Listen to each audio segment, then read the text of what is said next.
इस कहानी की शुरुआत में हमें अमेरिका का सीन दिखाया जाता है, जहाँ एक स्ट्रीट डॉग खाना ढूंढ रहा था क्योंकि वो कई दिनों से भूखा था। वो किसी तरह से चिकन शॉप से एक हड्डी चुराने में कामयाब हो जाता है, मगर वो भागने के दौरान एक आदमी से टकरा जाता है, जिससे उसकी हड्डी नीचे गिर जाती है और काफी ज्यादा भीड़ होने की वजह से कहीं गुम हो जाती है, जिससे डॉग बहुत दुखी होता है कि तभी वहाँ से आर्मी की एक टुकड़ी परेड करती हुई गुजरती है, जिससे रॉबर्ट नाम का एक सोल्जर जब डॉग को देखता है तो उसे खाने के लिए एक बिस्कुट देता है। डॉग बिस्कुट खाकर बहुत खुश होता है और रॉबर्ट का पीछा करते हुए उसके पीछे जाने लगता है। यहाँ पर हमें बताया जाता है कि जब वर्ल्ड वार 2 के समय फ्रेंच और ब्रिटिश सोल्जर मिलकर जर्मनी की सेनाओं से लड़ रहे थे, तो अमेरिका भी इस युद्ध में शामिल हो गया, जो किसी भी तरह से जर्मनी को हराना चाहता था। इसीलिए अमेरिका ने अपने देश के यंग नागरिकों को मिलिट्री ट्रेनिंग देना शुरू कर दिया, ताकि जरूरत पड़ने पर उन्हें युद्ध में भेजा जा सके। अब स्ट्रीट डॉग रॉबर्ट का पीछा करते हुए ट्रेनिंग ग्राउंड तक पहुंच जाता है, और जब रॉबर्ट बाकी के ऑफिसर के साथ कैंप के अंदर चला जाता है तो डॉग भी किसी तरह एक टूटी हुई दीवार के नीचे से कैंप के अंदर आ जाता है और खाने की खुशबू का पीछा करते हुए किचन में आ जाता है। लेकिन इससे पहले कि वो कुछ खाता, शेफ उसे देख लेता है और उसे किचन से बाहर भगा देता है। अब डॉग भागता हुआ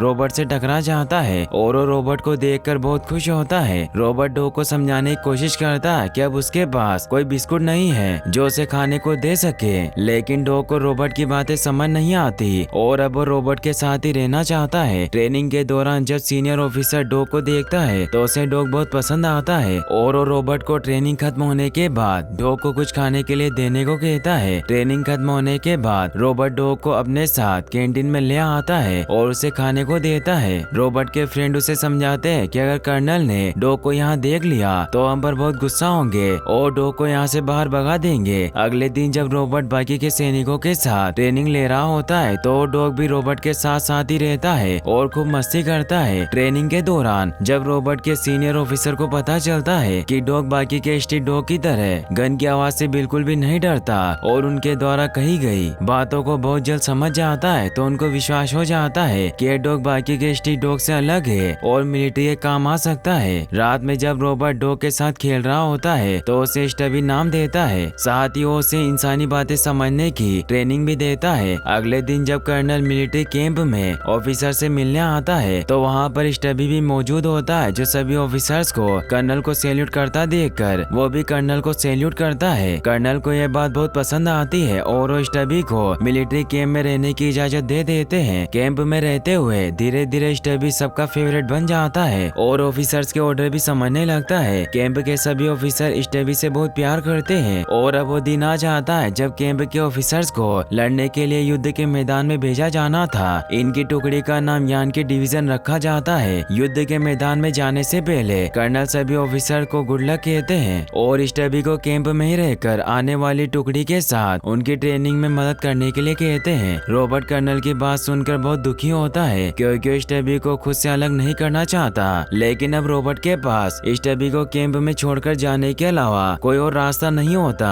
इसीलिए वो जाने से पहले स्टबी को एक बेच देता है, जिसे पाकर स्टबी बहुत खुश होता है और रॉबर्ट शेफ को स्टबी का ध्यान रखने के लिए बोलकर वहाँ से चला जाता है। रॉबर्ट के वहाँ से जाने के बाद स्टबी किसी तरह खुद को रस्सी से आजाद कर लेता है और रॉबर्ट के स्मेल का पीछा करते हुए उस ट्रेन तक पहुँच जाता है, जिसमें बैठकर रॉबर्ट बाकी के सोल्जर के साथ शिप तक जा रहा होता है। अब स्टबी भी उस ट्रेन में बैठकर शिप तक पहुँच जाता है और जब वो रॉबर्ट को शिप में जाता हुआ देखता है तो वो भी एक बॉक्स में छुपकर बैठ जाता है, जिसे उसी शिप पर लोड किया जा रहा होता है जिस पर रॉबर्ट बैठा होता है। शिप में आने के बाद रात में सभी के सो जाने के बाद स्टबी बॉक्स से बाहर आकर शिप पर रॉबर्ट को ढूंढने लगता है और फाइनली रॉबर्ट के पास पहुंच जाता है। रॉबर्ट स्टबी को शिप पर देखकर पूरी तरह से हैरान होता है। रॉबर्ट का फ्रेंड ओल्सन रॉबर्ट को बताता है कि अगर जनरल को स्टबी के बारे में पता चलेगा तो उनके लिए मुसीबत खड़ी हो सकती है। ओल्सन की बात सुनकर रॉबर्ट अपने फ्रेंड के साथ स्टबी को जनरल से छुपाने के लिए निकल पड़ता है, लेकिन गलती से वो जनरल से टकरा जाता है, जिसकी वजह से जनरल को स्टबी के बारे में पता चल जाता है। लेकिन जब रॉबर्ट और उसके साथी जनरल को सैल्यूट कर रहे होते हैं तो स्टबी भी जनरल को सैल्यूट करता है और जनरल की नीचे गिरी हुई छड़ी को अपने मुंह से उठाकर उन्हें देता है। जनरल ये सब देखकर पूरी तरह से हैरान होते हैं और उन्हें पूरा विश्वास होता है कि जरूर युद्ध के दौरान स्टबी सैनिकों के के काम आएगा। इसीलिए कैप्टन से कहकर स्टबी को रोबोट के टुकड़े का ऑफिशियल मेंबर बनाने को कहते हैं। इसके बाद स्टबी को भी बाकी के सैनिकों की तरह उनका नेम प्लेट दिया जाता है और इस प्रकार स्टबी भी स्ट्रीट डॉग से एक मिलिट्री डॉग बन जाता है। इसके बाद स्टबी रोबोट और अपनी टुकड़ी के साथ फ्रांस आ जाते हैं, जहाँ पर ब्रिटिश और फ्रेंच आर्मी मिलकर जर्मन सैनिकों से लड़ रही होती है, लेकिन जर्मन सोल्जर्स इनके ऊपर भारी पड़ रहे थे। अब जर्मन सैनिकों के हमले के दौरान जब अमेरिकन और ब्रिटिश सैनिक मलबे में दब जाते हैं तो स्टबी बड़ी बहादुरी से उन्हें ढूंढकर मलबे से बाहर निकालने में मदद करता है और कई सोल्जर्स की जान बचाता है। स्टबी के इस काम से सभी सैनिक बहुत खुश होते हैं और स्टबी उनका फेवरेट डॉग बन जाता है। रोबोट जब अपने साथी फ्रेंच सोल्जर गेस्टन से मिलता है तो गेस्टन रोबोट से मिलकर बहुत खुश होता है और जल्दी वो दोनों एक अच्छे दोस्त बन जाते हैं। इसके बाद गेस्टन रोबोट और उसके साथियों को कैंप की तरफ ले जाता है। रास्ते में ये लोग एक डिस्ट्रॉय सिटी को देखते हैं जिसे जर्मन सोल्जर्स ने पूरी तरह से बर्बाद कर दिया होता है। कैंप में आकर ये लोग रात भर आराम करते हैं और अगली सुबह रोबोट गेस्टन और स्टबी के साथ पेट्रोलिंग पर जाता है और जब एक चट्टान पर छुपकर दूरबीन की मदद से जर्मन सैनिकों को देखते हैं तो इन्हें पता चलता है कि जर्मन सोल्जर जहरीली गैस से शहर पर हमला करने का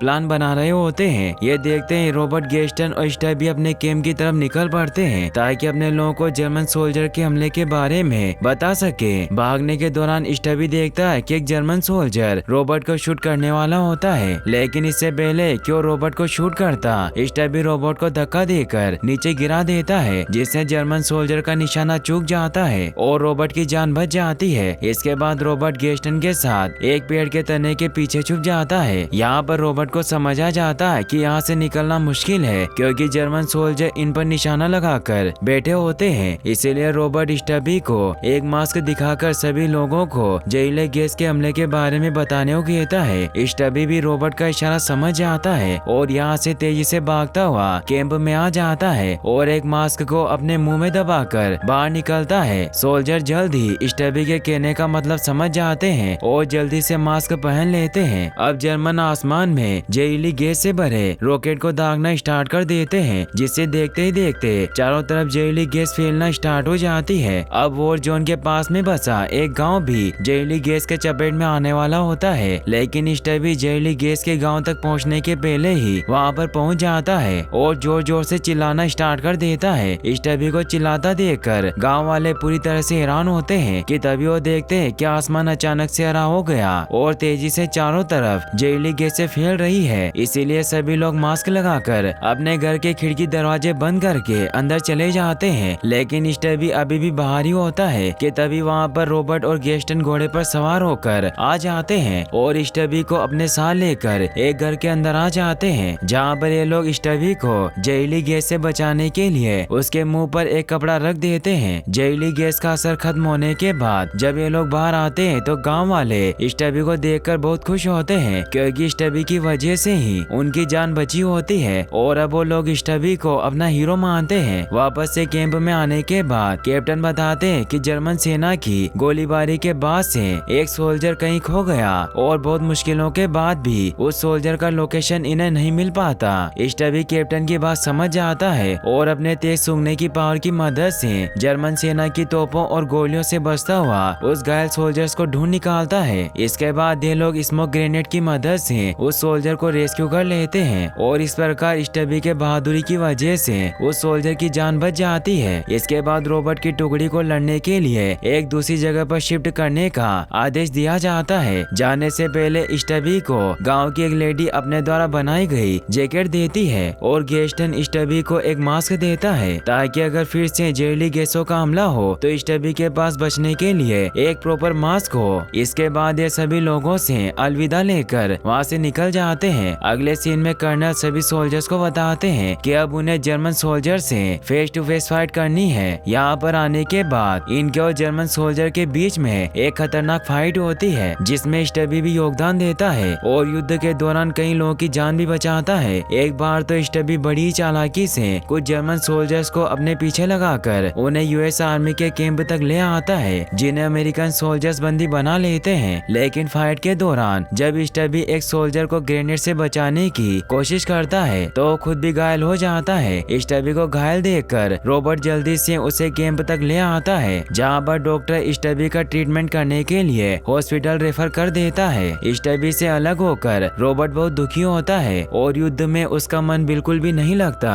अब गेस्टन को भी वापस से अपने कैंप में जाने का आदेश दिया जाता है और रॉबर्ट दुखी मन से गेस्टन को विदा करता है, क्योंकि स्टबी के जाने के बाद गेस्टन ही बचा था जिसके साथ रॉबर्ट खुशी से वक्त बिताया करता था। लेकिन अब वो भी चला गया। अकेले में रॉबर्ट अपनी सिस्टर को लेटर लिखता है, लेकिन वो स्टबी से दूर होकर बहुत दुखी होता है और इसी दौरान वो काफी बीमार भी हो जाता है। और जब डॉक्टर रॉबर्ट का चेकअप करते हैं तो उन्हें पता चलता है कि रॉबर्ट अब ज्यादा दिन तक जिंदा नहीं रह पाएगा और जल्दी उसकी डेथ हो जाएगी। वहीं दूसरी तरफ शहर में स्टबी के पैर में लगे घाव का ट्रीटमेंट चल रहा होता है और स्टबी के पैर का घाव अभी पूरी तरह से ठीक नहीं हुआ होता, लेकिन फिर भी स्टबी रॉबर्ट को ढूंढने के लिए वहाँ से निकल पड़ता है। रास्ते में स्टबी को पैर में लगी चोट की वजह से काफी दर्द हो रहा होता है, लेकिन फिर भी वो हार नहीं मानता और लगातार आगे बढ़ रहा होता है। सफर के दौरान दर्द होने की वजह से स्टबी नीचे भी गिर जाता है, लेकिन वो हार नहीं मानता और एक बार फिर से उठकर खड़ा होता है और रॉबर्ट की तलाश में आगे बढ़ जाता है। इसके बाद हम देखते हैं कि स्टबी किसी तरह बहुत मुश्किल से फाइनली रॉबर्ट के पास पहुंच जाता है। रॉबर्ट स्टबी को देखकर बहुत खुश होता है और स्टबी के वापस आ जाने से रॉबर्ट का फीवर भी ठीक हो जाता है और कुछ दिनों में वो पूरी तरह से नॉर्मल हो जाता है। छुट्टियों में रॉबर्ट स्टबी और अपने बाकी के दोस्तों के साथ घूमने के लिए पेरिस जाता है और स्टबी के साथ एक अच्छा वक्त बिताता है। ये दोनों साथ में खूब एंजॉय करते हैं और लोग स्टबी की रेस्पेक्ट भी करते हैं, क्योंकि अब तक स्टबी आर्मी ऑफिसर्स की जान बचाने और अपनी बहादुरी के लिए पूरे विश्व में फेमस हो जाता है। इसी दौरान स्टबी बड़ी चालाकी से एक जर्मन जासूस को पकड़ने में मिलिट्री की मदद करता है। स्टबी के इस काम से खुश होकर जनरल उसे एक बड़े ऑफिसर के रैंक पर ट्रांसफर कर देता है और साथ में रॉबर्ट का भी प्रमोशन किया जाता है। अब स्टबी अपने कैंप के सभी आर्मी ऑफिसर्स का सीनियर होता है। अब यहाँ पर गेस्टन भी आ जाता है जो रॉबर्ट और स्टबी के प्रमोशन से बहुत खुश होता है और इन्हें इसके लिए बधाइयाँ देता है। अब रॉबर्ट और स्टबी के साथ पूरी यूनिट की एक फोटो खींची जाती है जो शहर के सभी बड़े न्यूज़पेपर्स में कवर किया जाता है और स्टबी देखते ही देखते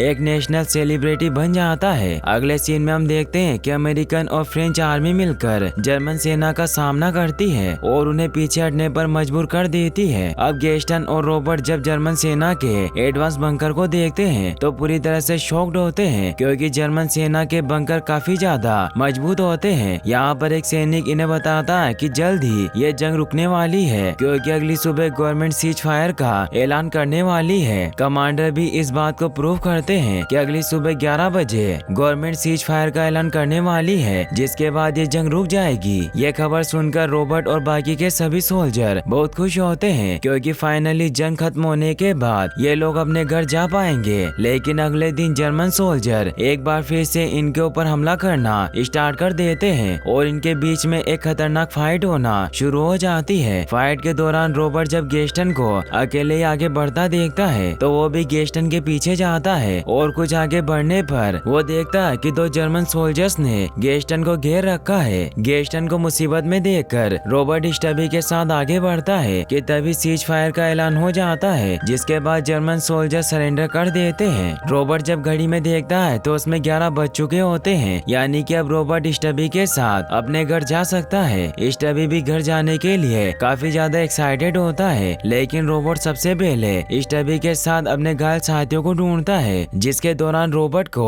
उसके बेस्ट फ्रेंड की टोपी मिलती है, जिसका मतलब होता है कि युद्ध के दौरान वो मारा गया। रॉबर्ट अपने बेस्ट फ्रेंड की मौत से बहुत दुखी होता है और गेस्टन के साथ मिलकर उसे लास्ट गुड बाय बोलते हैं। इसके बाद रॉबर्ट गेस्टन से विदा लेकर स्टबी और अपने कैंप के बाकी के ऑफिसर के साथ अपने शहर की तरफ निकल पड़ता है। बंदरगाह पर लोग बड़ी मात्रा में इकट्ठा होकर स्टबी का इंतजार कर रहे होते हैं, क्योंकि अब स्टबी पूरे देश में फेमस हो गया था। स्टबी का स्वागत भी एक सीनियर मिलिट्री ऑफिसर की तरह किया जाता है और फोटोग्राफर स्टबी का सबसे फेमस फोटो लेता है, जो आज भी बहुत फेमस है, क्योंकि एक सच्ची घटना है जिसमें स्टबी ने अपने देश के लिए जंग में महत्वपूर्ण भूमिका निभाई थी, जिसने 17 जंगों में सैनिकों का साथ दिया था। और इस प्रकार स्टबी के लाइफ की ये एडवेंचर्स कहानी यहीं पर खत्म हो जाती है। और गाइस, अगर आप ऐसी और वीडियोस देखना चाहते हैं तो आप एंड स्क्रीन पर क्लिक करके ये वीडियो भी वॉच कर सकते हैं। साथ ही इस वीडियो को लाइक और चैनल को सब्सक्राइब करने के लिए आपका तहे तहे दिल से शुक्रिया।